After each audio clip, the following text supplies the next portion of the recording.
Vers 1 tot Hebreërs 10 vers 18. Die offers van die ou verbond moes gedurig herhaal word, omdat hulle onvolmaak was. Die offer van Christus het eenmaal plaasgevind en was heeltemal voldoende. So dan die eerste verbond sowel verordeninge vir die erediens as ook sy aardse heiligdom gehad. Want die tabernakel is so ingerig, die eerste waarin die kandelaar was en die tafel en die toonbrode, wat die heilige genoem word, en agter die tweede voorhangsel, die tabernakel wat genoem word, die allerheiligste, waarin 'n goue wierookbak was en die ark van die verbond rondom heeltemal met goud oortrek,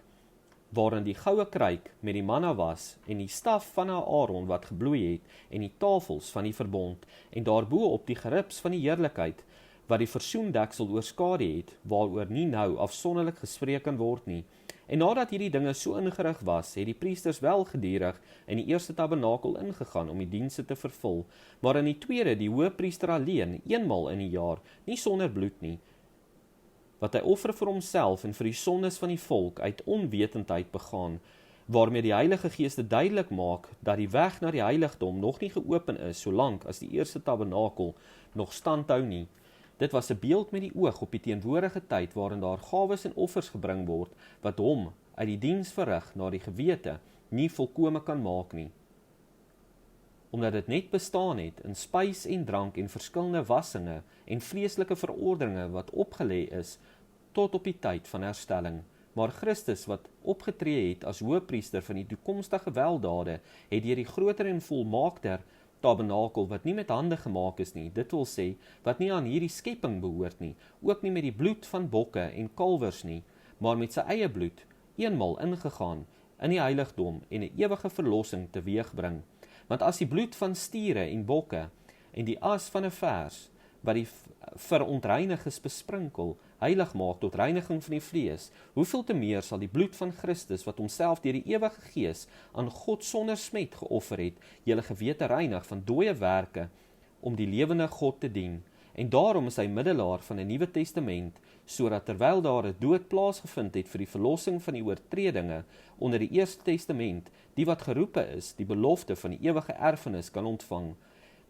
Want waar 'n testament is, moet noodsaaklik die dood van die testamentmaker aangekondig word, want 'n testament is geldig by sterfgevalle, aangesien dit nooit van krag is, solank as die testamentmaker nog leef nie. Daarom is ook die Eerste Testament nie sonder bloed ingewy nie, want toe elke gebod volgens die wet deur Moses aan die hele volk aangekondig is, het hy die bloed van die kalwers en bokke saam met water en skarlakenrooi wol en hyssop geneem en die boek self en die hele volk besprinkel en gesê, dit is die bloed van die testament wat God met die oog op julle verorden het, en hy het ook die tabernakel en al die gereedskap van die diens net so met die bloed besprinkel, en byna alles word met bloed gereinig volgens die wet, en sonder bloedvergieting vind daar geen vergifnis plaas nie. Dit was dus nodig dat die afbeeldinge van die dinge in die hemele deur hierdie offers gereinig moes word, maar die hemelse dinge self deur beter offers as hierdie.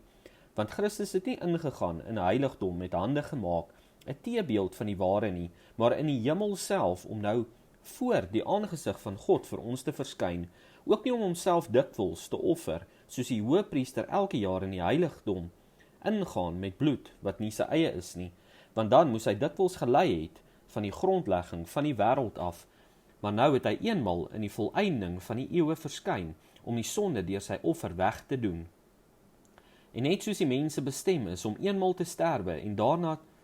die oordeel, so sal Christus ook, nadat hy eenmal geoffer is om die sondes van baie weg te neem, vir die tweede maal sonder sonde verskyn aan die wat hom verwag tot saligheid. Wet wat 'n skaduwee het van die toekomstige weldade, nie die beeld self van die dinge nie, kan nooit deur dieselfde offers wat jaar na jaar gedurig gebring word, die wat toetree tot volmaaktheid, lei nie. Anders sou hulle opgehou het om geoffer te word, omdat die wat die diens verrig, nadat hulle eenmaal gereinig is, geen bewussyn meer van sonde sou gehad het nie.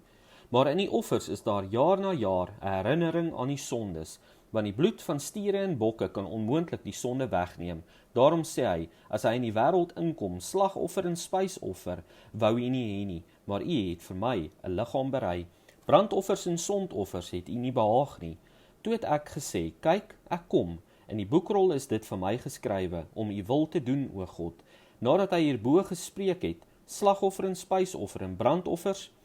en sondoffers, wou u nie hê nie, en het u nie behaag nie.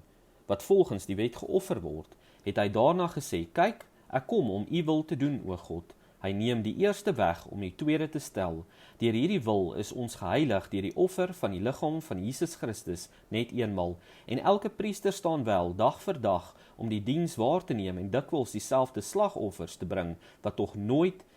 die sondes kan wegneem nie. Maar hy het, nadat hy een slagoffer vir die sondes gebring het, vir altyd gaan sit aan die regterhand van God en wag nou verder totdat sy vyande gemaak is, 'n voetbank van sy voete. Want deur een offer het hy vir altyd volmaak die wat geheilig word, en ook die Heilige Gees gee aan ons getuienis, want nadat hy tevore gesê het, dit is die verbond wat ek met hulle sal sluit na die dae, spreek die Here verder. Ek sal my wette gee in hulle hart, en in hulle verstand sal ek dit inskrywe, en aan hulle sondes en hulle ongeregtighede sal ek nooit meer dink nie.